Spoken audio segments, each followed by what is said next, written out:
¿Cómo les va? Soy Guillermo Arduino. Bienvenidos a mi casa en la ciudad de Atlanta. Se habrán dado cuenta que el tiempo es fundamental aquí para incorporar información. Empezamos hablando de los contagios, fuimos adquiriendo información con respecto al COVID-19 y la fuerza del virus SARS-CoV-2 sobre superficies, no sobre superficies, en forma de aerosol en el aire, pacientes asintomáticos y ahora agregamos los silent spreaders, los contagiadores silenciosos o transmisores silenciosos, que según la Academia Nacional de Ciencias de Estados Unidos serían responsables por el 50% de los contagios y está compuesto por asintomáticos y presintomáticos. Yo no soy el experto, por eso vamos a preguntarle al doctor Joseph Barón del United Memorial Medical Center que está en la ciudad de Houston. Él es pulmonólogo, experto en casos críticos. ¿Cómo le va, doctor? ¿Qué tal? Buenas tardes. Asintomáticos sabemos lo que es, aquellos que no saben que tienen la enfermedad o por lo menos que cargan el virus y podrían estar desparramándolo. ¿Qué son los presintomáticos? Presintomáticos son aquellas personas que tienen el virus, pero todavía no han desarrollado los síntomas y son tan peligrosos como los asintomáticos. Nada más para darte unas ideas. Nosotros hemos hecho más de 93,000 pruebas a gente, así en uno de estos, los que vas en tu coche.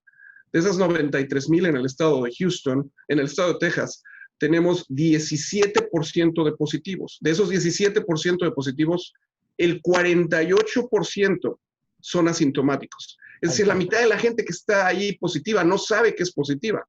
Y los que son positivos pueden estar en la etapa muy temprana donde no tienen síntomas, pero aún así te pueden estar aventando el virus. ¿Cuán contagioso es un presintomático comparado con alguien que ya ha desarrollado la enfermedad? Son exactamente igual de sintomáticos, igual de peligrosos. Es por eso que las precauciones generales que le decimos a la gente, el distanciamiento de la gente, el usar la mascarilla, el lavarte las manos, es importante y no puedes confiar en absolutamente nadie. Hay 40 millones de personas que en Estados Unidos han sido testeados. Es una cifra que para muchos es un país, pero aquí es apenas el 10% de la población. ¿Cuál es la diferencia en cuanto a carga viral o a posibilidad de contagiar entre un asintomático que nunca va a saber, a menos que se haga la prueba que carga el virus, y un presintomático? Exactamente igual. Ambos tipos de individuos, si son expuestos a una persona que es susceptible a tener el virus, la van a tener. O sea que no importa si eres asintomático o presintomático, si estas personas se juntan a una persona, van a tener entonces esa posibilidad de infectar. Bueno, vamos a hablar de los anticuerpos por un minuto. ¿Cuánto dura? Porque ahí hay muchas dudas. ¿Cuánto tiempo dura la inmunidad para una persona que ha desarrollado, ha transitado la enfermedad y tiene anticuerpos, da positivo en el examen de sangre y dice, bueno, qué bien, puedo donar plasma, probablemente no me contagie, pero ¿cuánto dura los anticuerpos? No sabemos. Hay un estudio que fue hecho en España que muestra que a lo largo de 2 o 3 meses empiezan a bajar los anticuerpos. Una cosa yo te puedo decir, de hecho hoy en la mañana la dije en CNN en inglés, el 10% de los pacientes que yo he hospitalizado llegan a tener un segundo contagio por coronavirus. Y eso es extremadamente importante para tus televidentes, porque ellos creen que como ya les dio el coronavirus, pues ya pueden salir y pasear y en las fiestas. Para nada. Tienes todavía ese 10% de chance de que te vuelvas a reinfectar. Y el problema es que la segunda reinfección es peor que la primera y te pones más grave. ¿Por qué? Bajan las defensas, tu cuerpo ya está acostumbrado a empezar a desarrollar todo este tipo de situación inmune, porque si tú te acuerdas, el coronavirus te mata por 2 mecanismos. Mecanismo número 1, inflamación, una inflamación generalizada. Mecanismo número 2, hipercoagulación. Empiezas a coagular mucho, empiezas a hacer trombos. Estos pacientes que vuelven a tener una segunda reacción o un segundo coronavirus tienden a tener más inflamación, más coagulación. Bueno, entonces estábamos hablando de los asintomáticos y los presintomáticos. Me imagino que debe ser el proceso de identificación muy importante, porque sería la relevancia del proceso para controlar un brote, ¿no? ¿cómo se hace la identificación? La única manera en la que nosotros podemos encontrar y aplanar esta curva del coronavirus es haciendo pruebas. Entre más pruebas haces, más tienes localizados en dónde está la gente que tiene el corona, ya sean sintomáticos o asintomáticos, y los puedes aislar para que dejen de estar repartiendo coronavirus a otra gente. Si hay una cosa que podemos hacer como nación que nos podría ayudar a controlar esto es hacer las pruebas generalizadas a todo el mundo, no nada más a la gente que tiene enfermedades, a la gente que se siente con fiebres, a todo el mundo, tengas o no tengas síntomas. Es la única manera en la que lo puedes identificar y aplanar esa curva de la que estamos hablando. ¿Qué pasa con la gente que no tiene seguro médico o la gente que no tiene dinero? ¿Cuál es el primer paso? ¿Cómo yo, que nunca me hice la prueba, podría confirmar si soy presintomático, asintomático, si transité la enfermedad, etcétera? En los Estados Unidos, a través del CARES Act, el gobierno federal se supone que te permite que te hagas la prueba totalmente gratis. Tú vas a diferentes lugares a lo largo de los Estados Unidos en los que vas, lo único que necesitan es una identificación y no te mandan cuenta, no te hacen absolutamente nada, te la puedes hacer. En ese momento te dicen eres positivo o eres negativo y ya depende de ti si has tenido síntomas o no has tenido síntomas. Independientemente si tienes o no tienes síntomas, te vas a tener que ir a una cuarentena de mínimo de 14 días. ¿Por qué 14 días? Porque sabemos que en los primeros 14 días es cuando eres más infeccioso, cuando puedes contagiar a otra gente. Bueno, entonces si yo tengo ahora la oportunidad de hacerme un examen, lo que en inglés se llama physical, un análisis generalizado de precaución médica con el médico de cabecera de uno, le puedo decir, doctor, ¿me puede hacer el examen de sangre o el hisopado para ver en qué condiciones estoy frente al coronavirus o no funciona de esa forma? Totalmente. De hecho, lo debes de hacer. En este momento yo le diría a todos tus televidentes que todos se tienen que hacer el test. Todos se lo tienen que hacer porque es la única manera que puedes controlar esta pandemia. No hay de otra. Es la única manera. Si la gente le da miedo que les vayan a poner un hisopo en la nariz y que se vayan a sentir mal, no se siente nada, dura 5 segundos la molestia y la información que puedes tener no nada más te puede salvar la vida a ti, pero le puede salvar la vida a los demás y los que están a tu alrededor. ¿Cambia, doctor, el perfil de los anticuerpos con el tiempo? Hasta donde sabemos, sí. Inicialmente tienes un aumento de los anticuerpos y conforme va pasando el tiempo van bajando. Y eso lleva al 5% que se refería usted antes en el caso de España, ¿no? Correcto, en España 5%, te digo, en nuestros casos hemos visto hasta 10% de pacientes que se reinfectan. Y anteriormente era un 60%. Correcto. ¿Qué hay con el concepto de herd immunity, inmunidad en manada? ¿Qué porcentaje de la población se necesita para lograr ese concepto? Mira, para que eso pase, tú tendrías que tener más del 60 o 70% de la población general infectada. Es por eso que el concepto de que la gente piensa que si te van a poner, por ejemplo, una vacuna, que tendrías que tener más del 70% de la población general vacunada. Y eso, con toda sinceridad, es imposible. Vamos a hablar del virus en el aire también, porque al principio decíamos que en las superficies y en el aire existía, pero por corto periodo de tiempo, que el aerosol, es decir, las gotitas de saliva o de sustancias que provienen del cuerpo humano, tienen un peso, entonces caerían y es muy poco el tiempo en que podríamos entrar en contacto con ellas.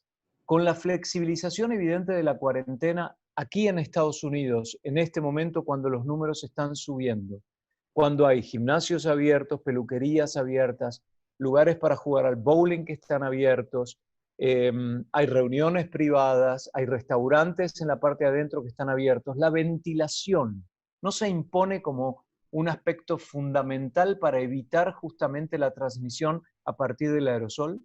Totalmente, a menos de que tengas una situación en la que tienes una presión negativa en la cual única y exclusivamente la ventilación está dedicada a un cuarto, por decirlo así, ese aire va a transportar algunas de estas partículas. Aunque esto ha sido un poquito, si quieres, no 100% asegurado, hoy por hoy la Organización Mundial de la Salud está hablando de ello y está hablando de ello con cierto temor, por lo mismo que estás diciendo tú. La gente se está yendo a los gimnasios, se está yendo a todo tipo de lugares donde esta aerosolización puede llegar a infectarlos, aún por esta transmisión aérea del virus.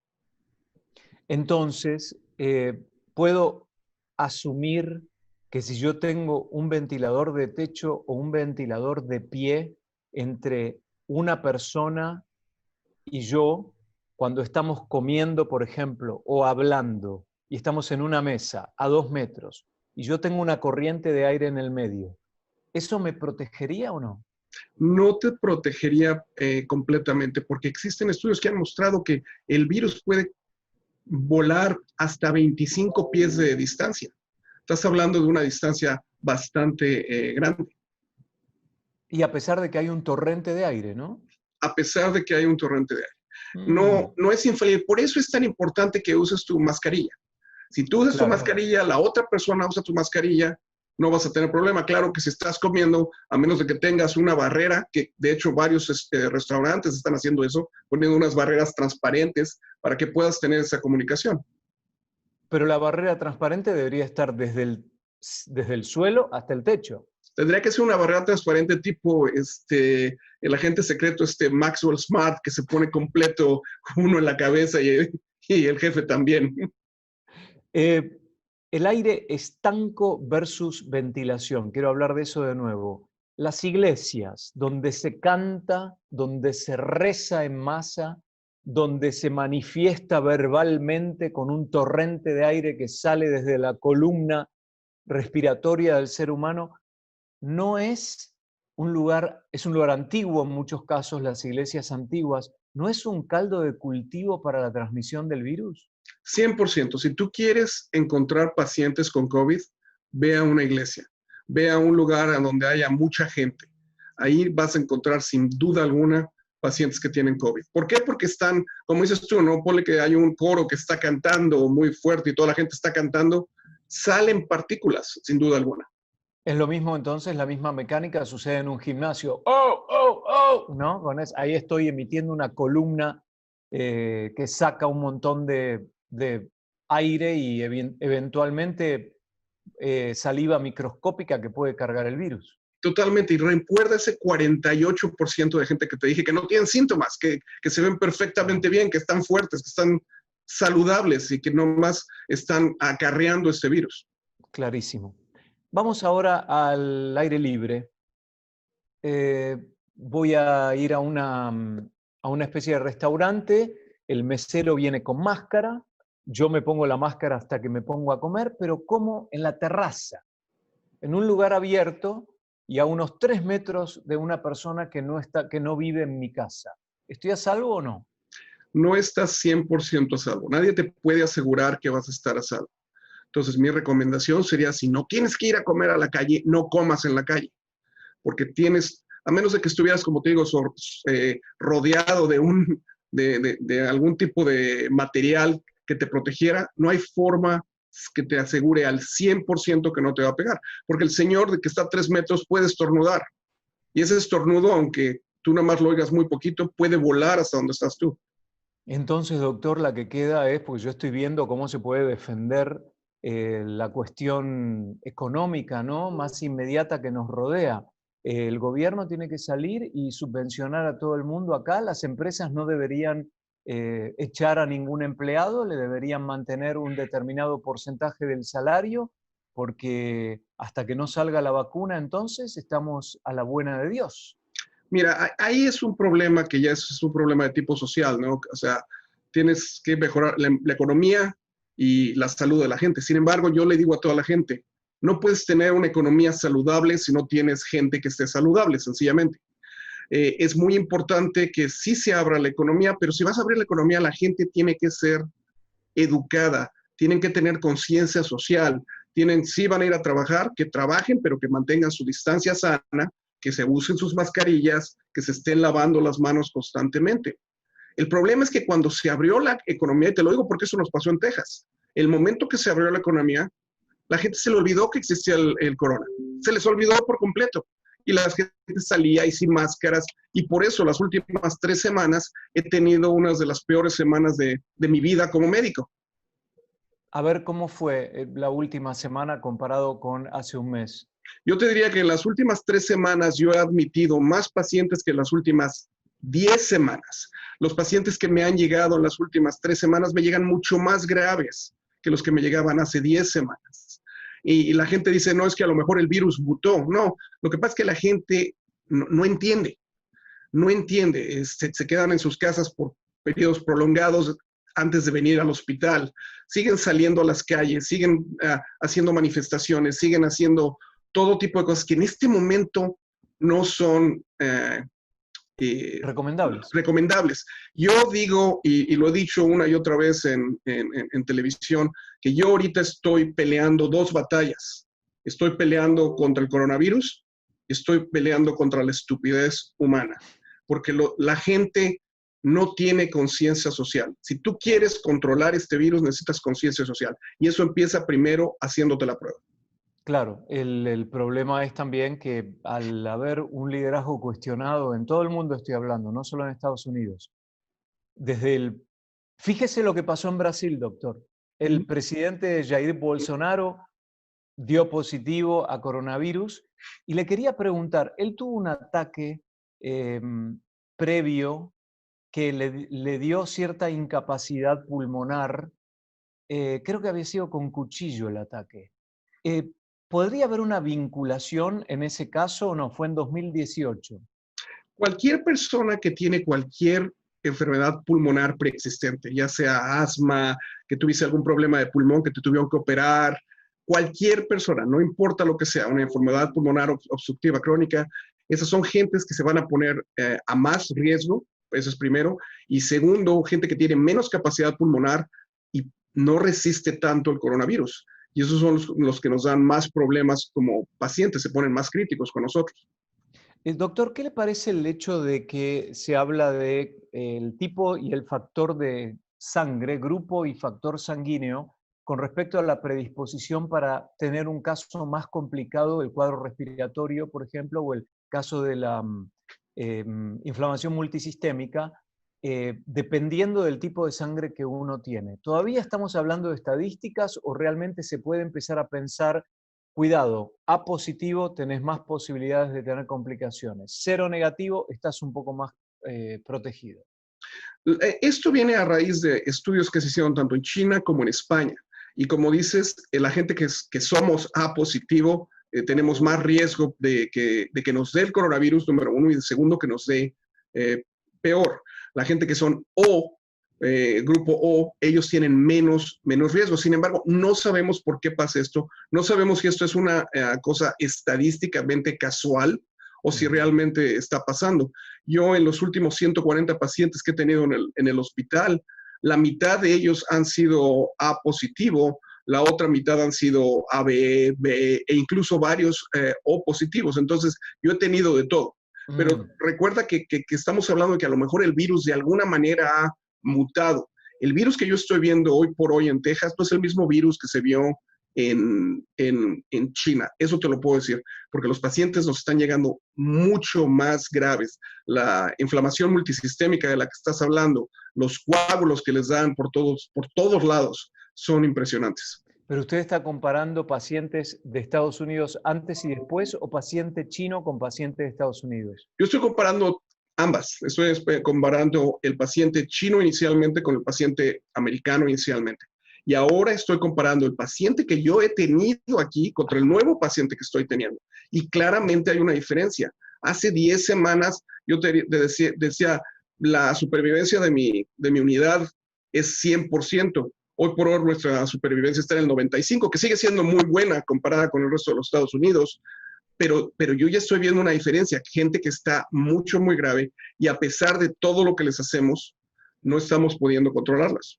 ¿Esos pacientes que llegan con condiciones graves tienen condiciones médicas preexistentes o es gente saludable de edad mediana, que no tiene colesterol, que no son diabéticos, que no tienen complicaciones respiratorias? Cuando nosotros empezamos, yo te diría que la mayor parte de la gente era entre 19 años y 54 años de edad. Me ha tocado ver de todo. El más joven, 19 años, el más viejo, 92 años. Ambos salieron del hospital sin ningún problema. Me tocó ver, por ejemplo, un entrenador personal flaquito, sin ninguna gota de grasa, no hay presión arterial, no nada, que me llegó casi muerto. Y aún hoy por hoy no sabemos cómo podemos predecir quién nos va a llegar. Ya sabes que antes te decía si tienes diabetes, si tienes hipertensión, si eres una persona mayor, te puedes morir. Y eso de alguna manera hizo que los jóvenes dijeran, pues eso nada más le pasa a los viejitos o a los enfermos. Y hoy por hoy nosotros seguimos viendo gente joven que nos llega muy, muy, muy grave. Hoy en mi unidad, el 60% de la gente que tengo tiene menos de 40 años de edad. Y el tiempo de respuesta, ¿cuán importante es? Por ejemplo, una persona dice, no tengo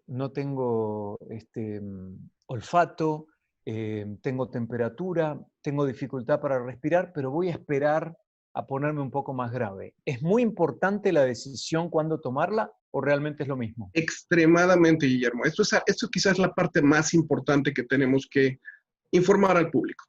Nosotros tenemos tratamiento para el COVID. Nosotros usamos el tratamiento que se llama MAT, M-A-T-H, el signo de más, el MAT Plus. El MAT Plus es un tratamiento que 5 de nosotros inventamos. Básicamente es el uso de metilprednisolona, que es cortisona para la inflamación.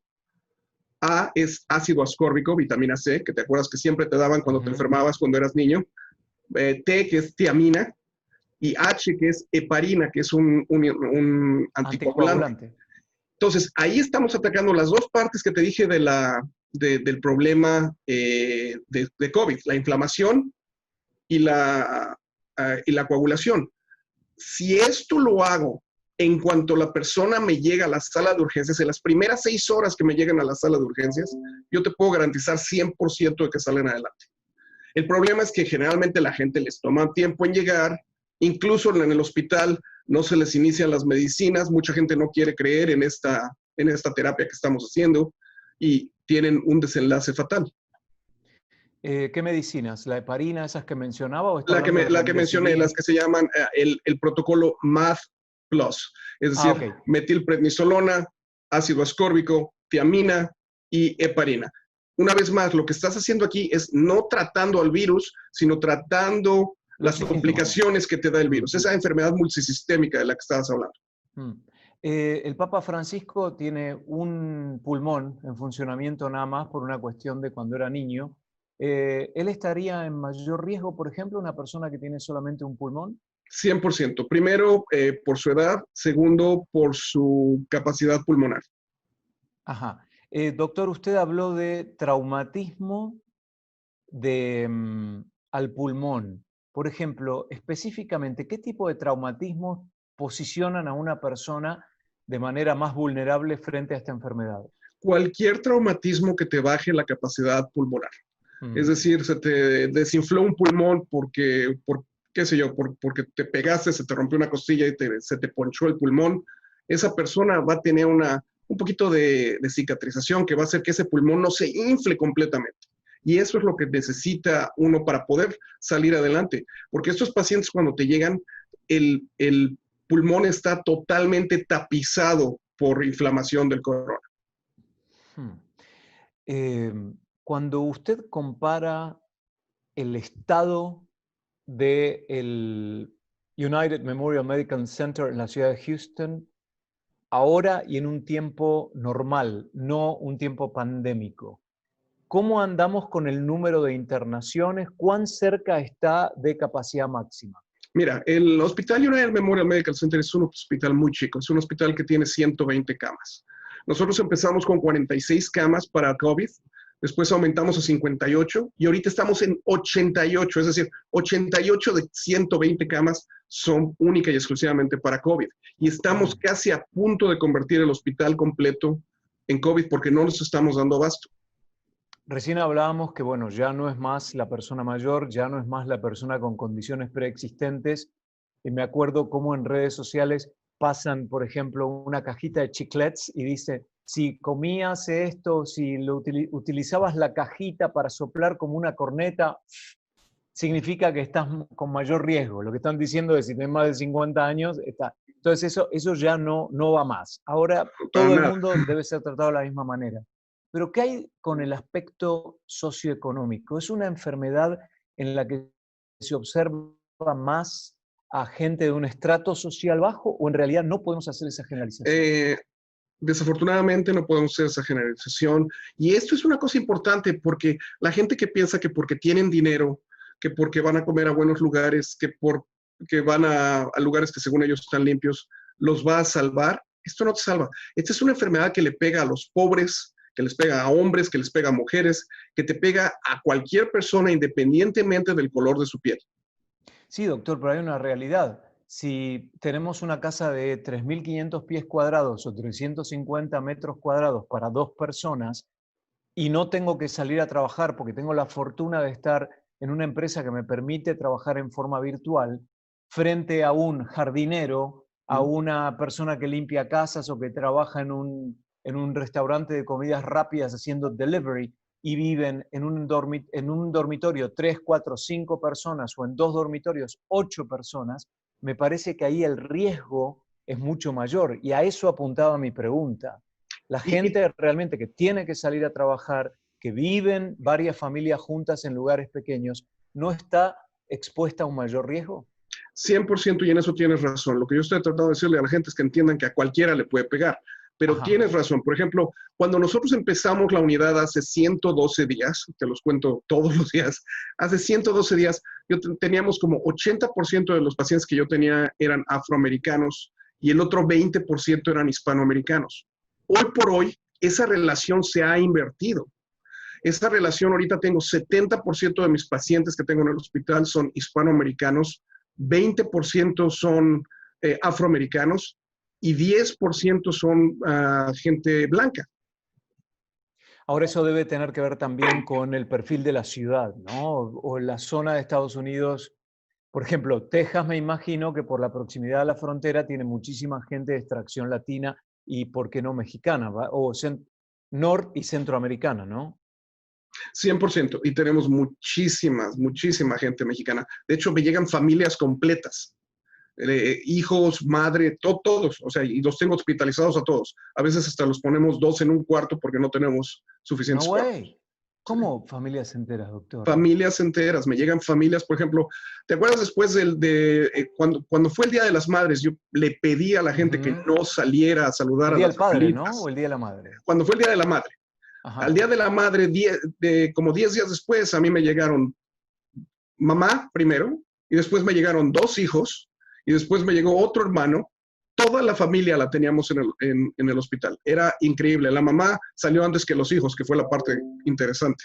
¿Y ustedes les cuestionan cuál fue la razón, qué tipo de exposición tuvieron, qué tipo de práctica de conducta han experimentado en los últimos días o no? ¿No forma parte Sí, de la evaluación? 100%. Yo se los pregunto a todos los pacientes. Por ¿Y ejemplo, qué dicen? te dicen que fueron a verla, que no usaron las máscaras, cosas por el estilo. Acabo de tener una señora que su marido falleció hace 4 semanas en otro lado por coronavirus. A la señora nunca le dio coronavirus. Y la señora decidió que para el marido le iba a hacer un funeral, le hizo un funeral con 150 personas. Y Mm. obviamente a los 10 días la señora termina en mi terapia intensiva. Esas son las cosas que la gente no está entendiendo.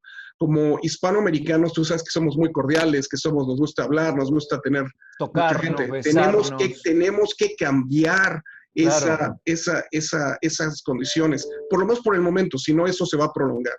Mire, doctor, desde el vamos, yo era uno de los pocos locos que utilizaba en la época del polen una máscara para evitar el dolor de cabeza porque soy extremadamente alérgico. ¿Mm? Y la verdad que ahora me siento muy contento de que en todo caso la voy a usar, aun cuando tengo un resfrío fuera de la época de las alergias, porque en realidad es como el concepto que he aprendido acá, que es para proteger al otro, para evitar desparramar la enfermedad. El tema del lavado de manos, fundamental, lo debemos hacer en el trabajo, aun cuando salgamos de la pandemia constantemente, para evitar llegar a una situación como esta, que ni que hablar de las muertes que ha provocado también la situación económica que vamos a enfrentar a partir de los próximos meses. Increíble. Me gustaría cerrar, doctor, nuevamente haciendo hincapié en este nuevo estudio que dice que el 50% del contagio de COVID-19 sería responsabilidad ahora de los silent spreaders, los transmisores silenciosos que son los asintomáticos y los presintomáticos. ¿Por qué no nos explica ese concepto nuevamente para que la gente lo entienda en forma correcta? La gente tiene que entender que hay gente alrededor de ellos que tiene coronavirus y unos de ellos no van a tener jamás síntomas, ni siquiera van a saber que tuvieron coronavirus. Otros están en una etapa presintomática, es decir, antes de que empiecen los síntomas. Y eso puede ser 5 días antes, puede ser 4 días antes, hasta que ellos empiecen a desarrollar síntomas. Toda esta gente se ve normal, toda esta gente no se queja de nada, no tiene ningún dolor, ninguna fiebre, ningún nada, y te pueden venir a saludar como si nada. Es de ellos de los que te tienes que cuidar, porque caras vemos, coronavirus no sabemos. Doctor Joseph Barón del United Memorial Medical Center en la ciudad de Houston, pulmonólogo y además experto en temas de casos críticos, médicos, además docente universitario. Gracias por sus conceptos, los vamos a convocar nuevamente, doctor. Muchísimas gracias, Guillermo. Buen día.